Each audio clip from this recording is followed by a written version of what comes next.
Okay, so we are bending C Bouts, or the ribs, for the center, for this Anton Posch Viola, Baroque Viola.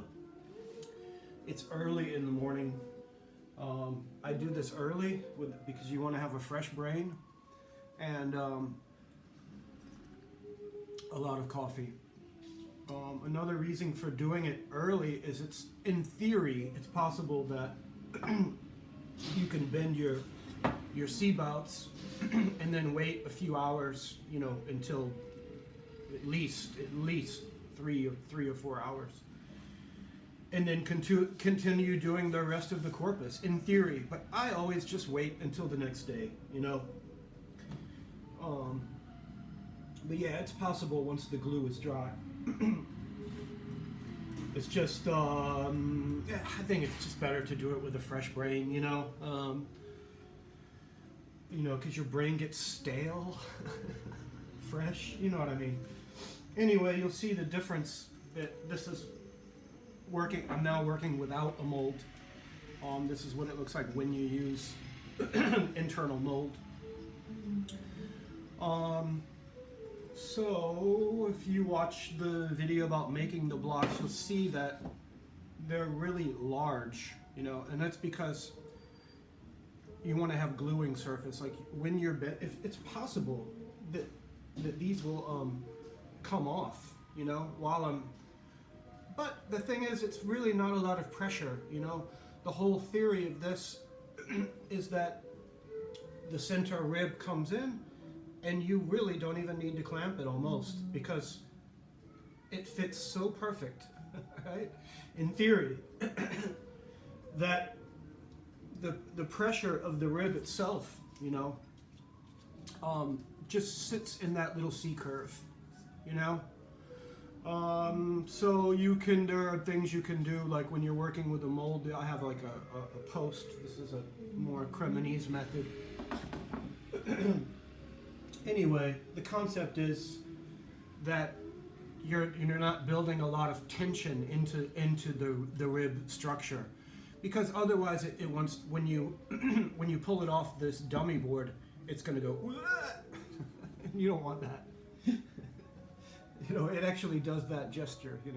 No, I mean the tension, when you have tension here and you have tension here, and they're both pulling a different way, That was my second impression of ribs. Anyway, it's morning. I need more coffee. So this is your iron, your bending iron. This is a pretty standard one. You can use this for guitars and cellos too, or upright bass even. You want to wait till it's hot, and it's hot. Actually, with the water. When the bead of water actually rolls off the iron, then it's really hot. But I changed my mind. I started with pear, and now I've decided to use poplar. Poplar's much lighter, and it will, like this choice, most certainly affects the sound. Because the ribs, even though the heavier material for the ribs, yes, it does make a difference. I've changed my mind on the back like 3 times already. Talking with the musician, and also just thinking, thinking about where I want to go. From the very beginning, in the end, I've decided to go with a lighter material for the ribs. So this is slab. You may not be able to tell. They look the same, right? This is slab cut maple, and it's heavier than poplar. Poplar is very similar to willow, depending on the species or the tree. But since the back for this viola is going to be cypress, which is a very, very light, resonant wood. Like this viola is going to be a kind of powerhouse. It's a tenor, but it's not a big 50 centimeter tenor. It's just a normal size tenor. Anyway, Lids roll.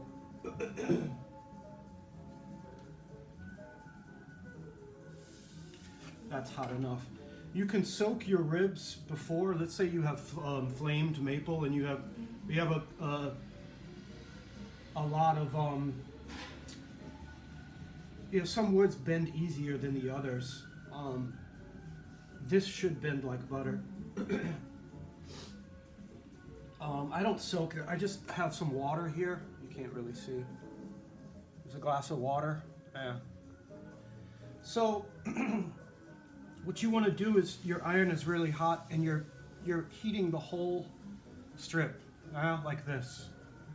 You're heating the whole strip, and you'll feel it's hot. You can use a strap. I do not use a strap, believe it or not. I prefer to use my fingers, and I'll have like a block of wood like this. So now the rib is hot. I put it in the water. It's wet and it's hot. And once you feel that the whole piece of wood is nice and warm, then you can start by making your C, the first upper part of the C. Again, slowly bending. And I keep nice and slow.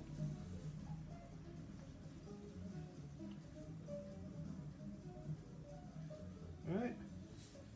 So now I've sort of got a C, this part that's going to go into the upper corner, and I want to compare it to my line. Let's see, where's this going to be? It's going to be here. Right.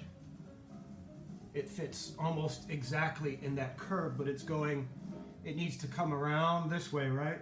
So what you do, you take your pencil and you mark this line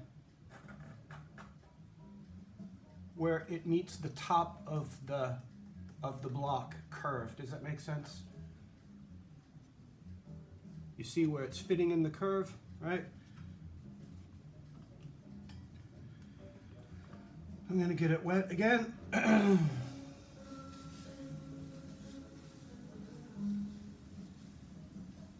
This is actually, it's kind of hard to do.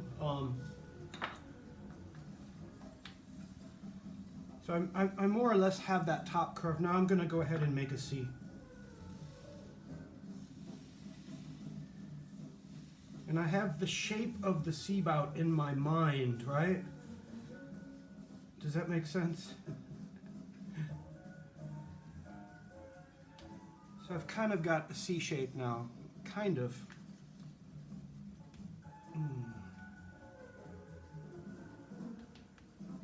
The question is, where will this be, right?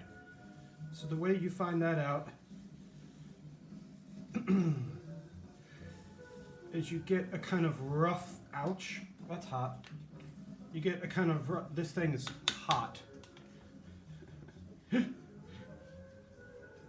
I get a sort of rough curve, and then I put it in here.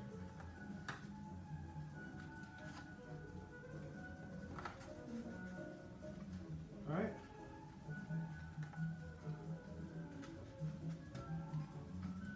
So now the piece of wood is sort of in here, but it's not perfect. But I can kind of see where I want to bend this part, right?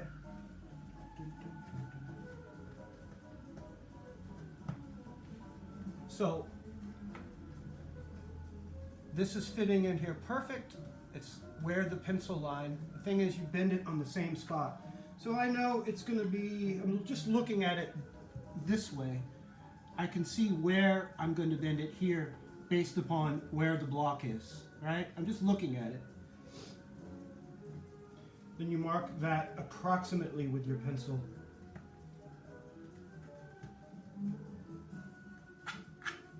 It's going to be somewhere around here that I bend this part, right? So then, get it wet again.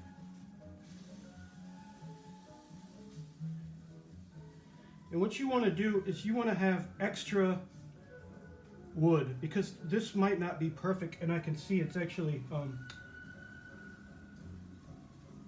It's splitting a little bit.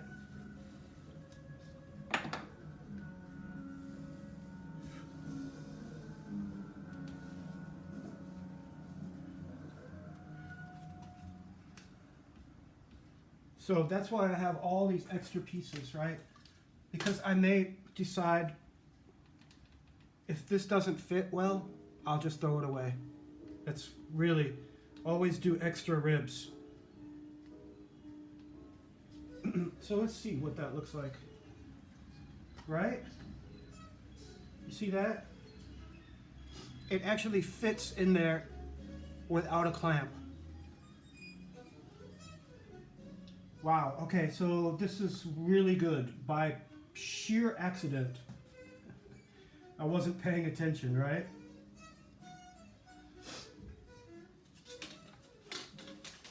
The main thing that you want to watch is that this curve is needs to fit in the block perfectly, right? You see how the rib has a nice, there's actually a tiny little gap there. All right, let's look at this one. It's a nice, perfect little curve. And right now you see how it's sticking out over, right? This you're gonna cut off later. So it's actually perfect. and it's running along the pencil line perfectly. That's very, very important. Because you may think, oh, I can get away with, it's a little bit away from the pencil line. Don't do that. Just redo another one. So yeah, I can go on to the next one, really.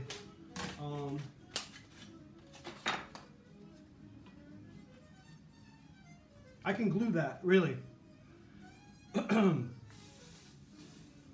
Yeah, this, I can see right now that this one is a little bit thicker. So, what was I thinking?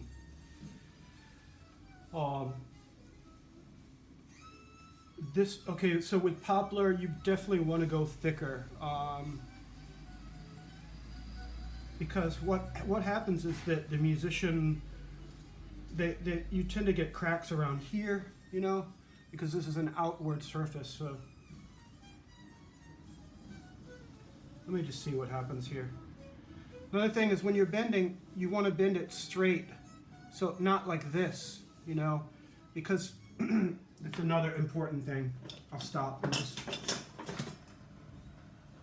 You want to make sure with a square that your ribs are nice and straight, that they're not turning like when you glue them, that the bottom part is not like this or like this. You want it nice and straight. Otherwise, when you pull it off the board and you look at the outline, it's going to be, you know, wonky. So anyway, let's roll.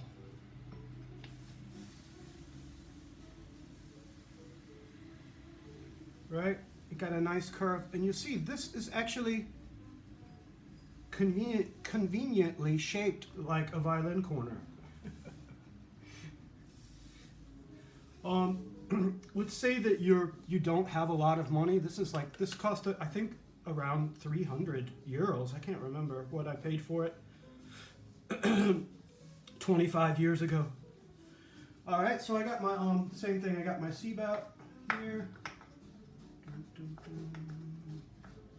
That needs a little bit more. Let's say that you don't want to spend all this money. You can just take a copper pipe and put a flame on it. You need a curved piece of metal. All right, this rib is actually acting up a little bit.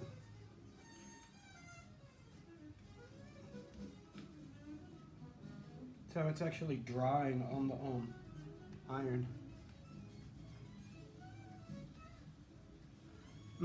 I can tell this may be this may be one that I end up just tossing, this rib.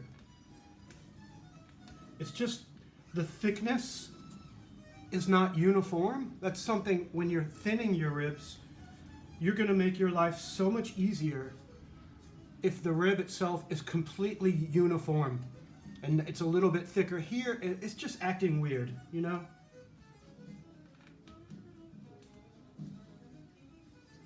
Because ribs don't really cost any money, you know? Okay, it just broke. Yeah, see that? And the reason that happened is that this was not wet enough and it was not hot enough.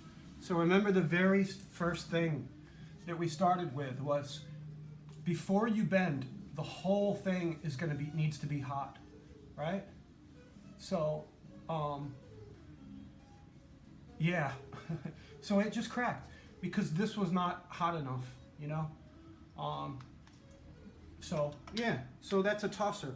Or you could kind of practice, you could sort of practice with it. Yeah, it's just this piece is acting weird, you know, and it's a little too thick. That's why.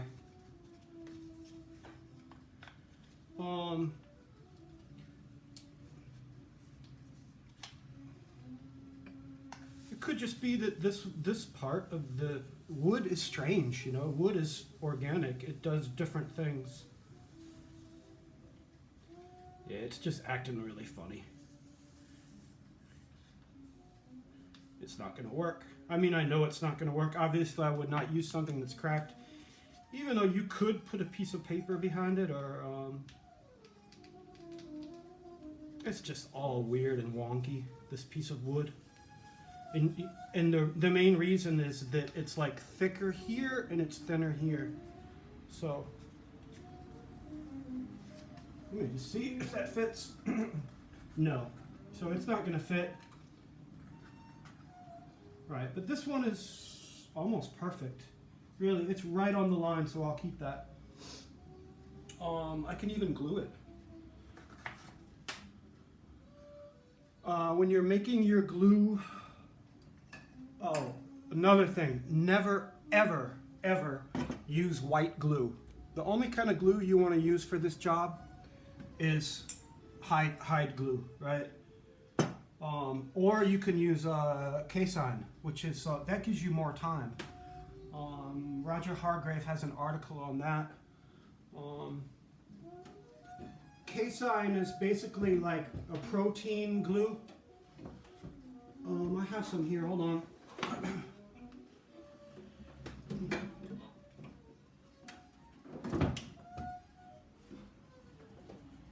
I'll put a link in the description.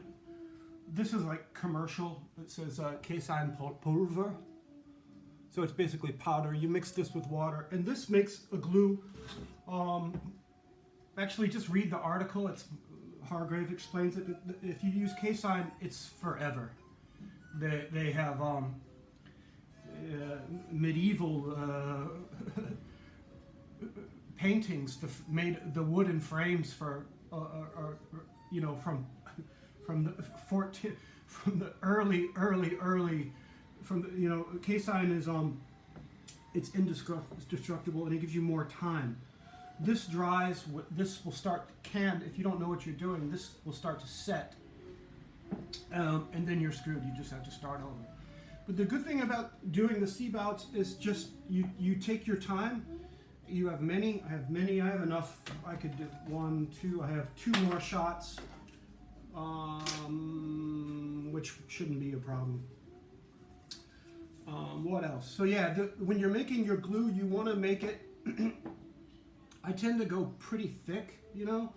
I do. I mean, it's a 2 to 1 ratio of water to glue, you know. So just like you're making rice, you know, you have 1 part rice and 2 parts water. I'm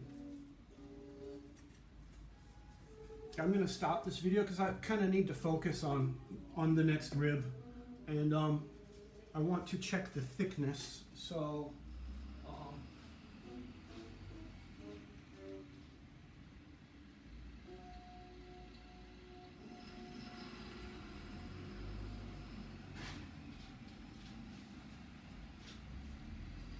yeah, so that's something I did not do before I started. When you're thinning your ribs, that's the most important thing. So the most important thing to remember is heating the rib evenly along the, you know, Making sure the entire rib is hot before you start to bend in that one place. That's very important. And then the second thing is the thickness. Did it be uniform? Because if one part of the rib is thinner and one part is thicker, it's going to bend unevenly just by nature. You know, when you're bending it, the thin part will ooh, and then, you know, does that make sense? Those are the two things to remember. Oh, well, let's see. This is actually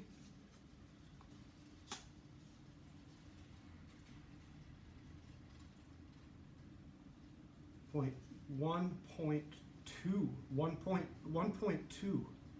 So that's pretty thick for a violin. I mean, some makers will do 1 millimeter. Del Gesto, I think, had even less than 1 millimeter in the corner. I can't remember. But those are the most important tips.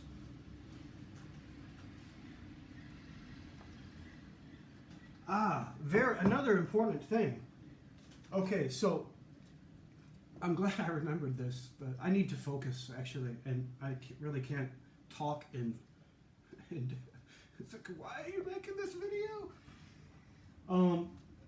Before you glue, you want to mark these lines here, here. So you get it looking down on it.